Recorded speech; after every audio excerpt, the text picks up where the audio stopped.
Now it's time for Call the Floor with Elliott Schechter. Elliott Schechter is the poker room manager for Rivers Casino in Schenectady, New York. He joins us each week to say how he would rule on situations that come up in your poker rooms, and he's with us again this week. Hey, Elliott. Hi, Joe. How you doing today? I'm doing well. How are you? Things are going pretty well, thanks. It's been a good week.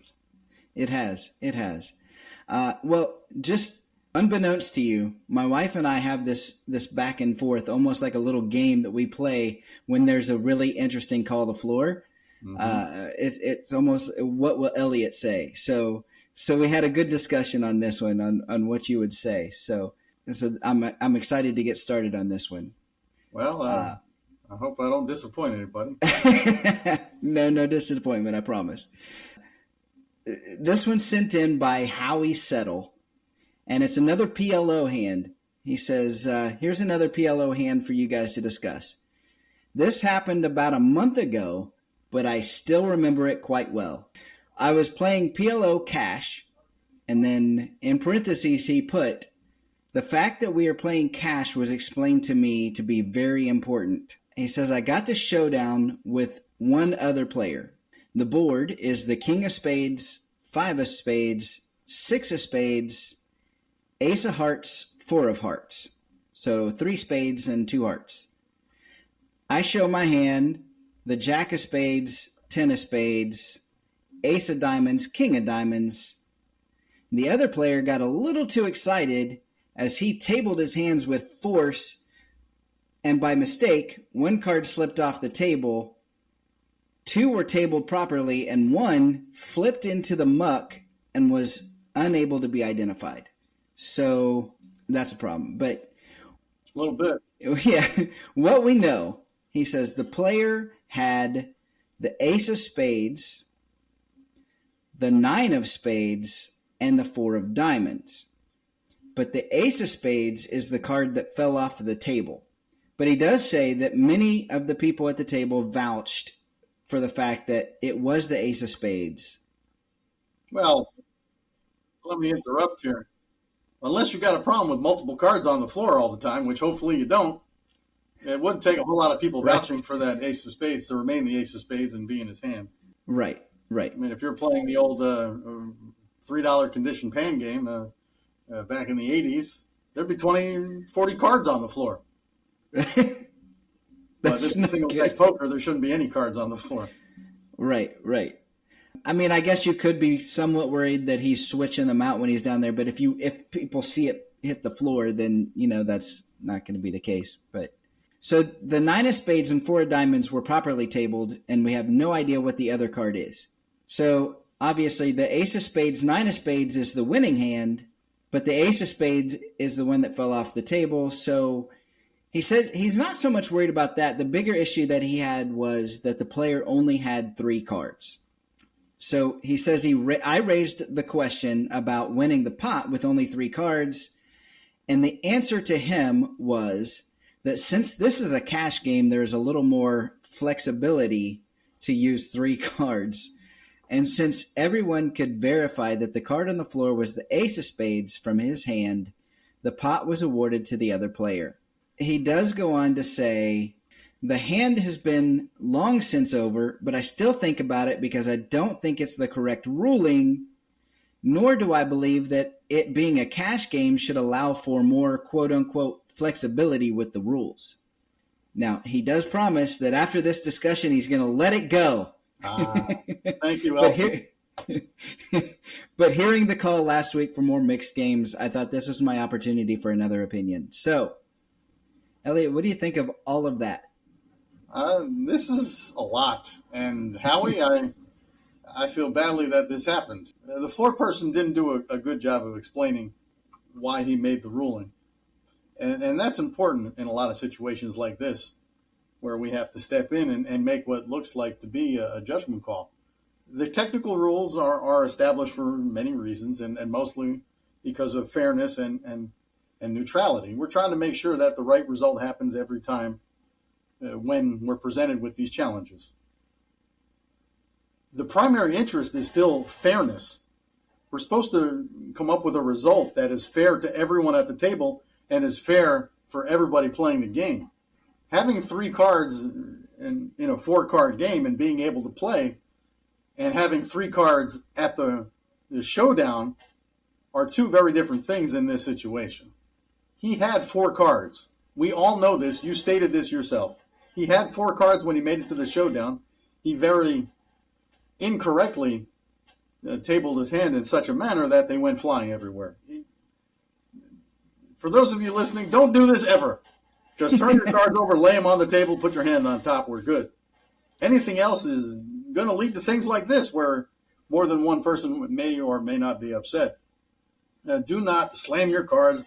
Do not shove them in somebody's face. Do not throw them across the table. Do not slam them into the table. Just turn them over and put your hand on top. That's all you got to do. Ever. Rant over.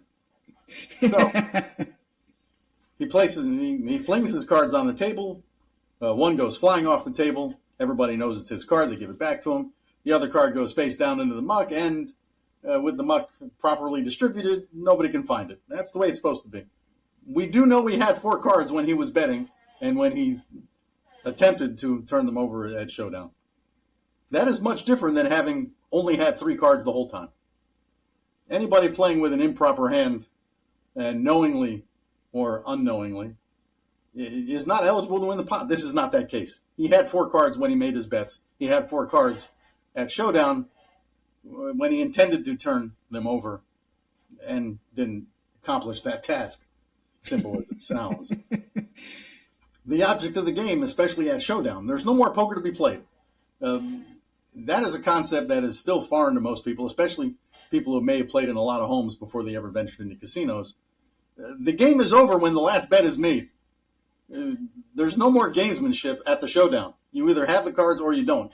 Casinos work on the very basic principle of cards speak, which is short for the cards speak for themselves. The game has ended at that point. The dealer determines which is the best hand remaining and gives the pot to the owner of that hand. And yes, protecting your hand is a primary rule. Protecting your hand is important. Making sure that your cards are still eligible in the pot is important. Yes.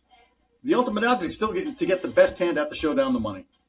The ace-high flush was absolutely the best hand at this showdown. He didn't do anything prior to the showdown to warrant having his hand taken away or determined void. This is not flexibility in regards to having lesser than the needed amount of cards. This is flexibility in showing a little bit of mercy to a guy who got way too excited and didn't table his hand in the ideal manner. I have had this come up before in my career, more than once. Generally, I'm giving the pot to the best hand that I can see. That ace-high flush was the best hand. He was a jerk and obviously very excited. He didn't cheat. He didn't knowingly or unknowingly play with an ineligible hand. That is not this case. I am merciless with people who have played ineligible hands. Somebody trying to win the pot with not enough cards or too many cards, they are losing every single chip they put into the pot just about every time I make a ruling. This is not that case. I'm not taking the pot away from that guy. It wouldn't be fair to the players at the table. It wouldn't be fair to the game. This game and the table are not a court of law. We don't have to let technicalities rest. We generally rule around technicalities. This is not a place where a technicality is taking a pot away. I'm not giving it to the second best hand here. So, to his point of the explanation being more flexibility in a cash game versus tournament, would you? I don't agree with that concept at all. That flexibility was misexplained and misused by the floor person there. We have a little bit wider discretion to make decisions, and both cash game rules and TDA rules let us apply that discretion. We have to make judgment calls. Letting somebody use 3 cards is generally a dealer error, and it's virtually never held up. And sometimes it's held up when it's obvious the dealer didn't get their card, But again, the player's responsible for knowing how many cards they got.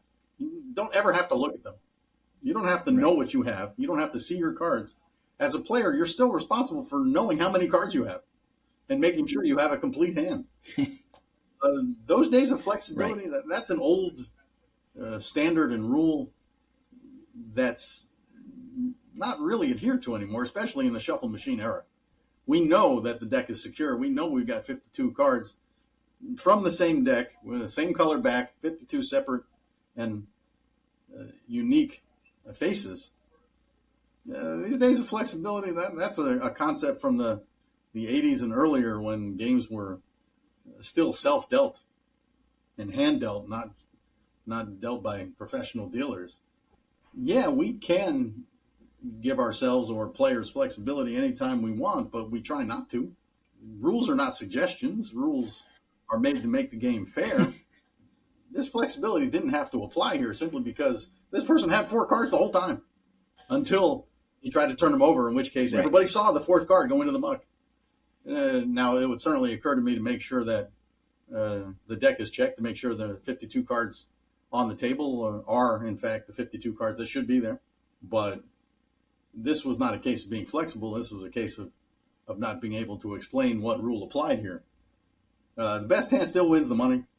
There was certainly nothing here that would say that the player was making a move or shooting an angle. We didn't need flexibility to make sure that the guy won the pot. Did he have 4 cards at showdown? No, he did not. We know this. He had 4 cards right before the showdown started. This isn't a whole lot of flexibility. This is making sure the best hand wins the money after all the bets are in the pot. There was no more betting to be done. Yeah, it is interesting to me the number of times that it comes up that somebody tries to win on a technicality.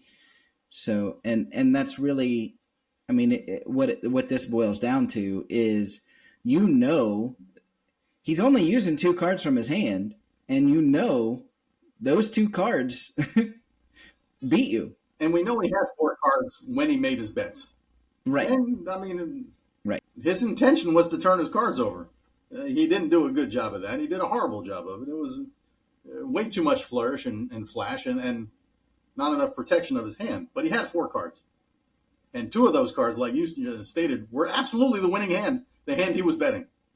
There you go, Howie. I mean, basically, you have to let it go now. You said you were going to. Well, we recommend you let it go. It's a tough spot. I feel for you. I mean, there you go. it can feel unfair. But this was a fair result. And remember, there's 8, 9, 10 people sitting at a table. The fair result is what's good for the game and what's good for the game in the long run, not just what's good for any one player just because the technical rules state that a 3-card hand in most cases is not eligible. That is not a fair result. The fair result is the best hand betting the whole way and winning the pot, being awarded the pot because they have the winning hand. Right.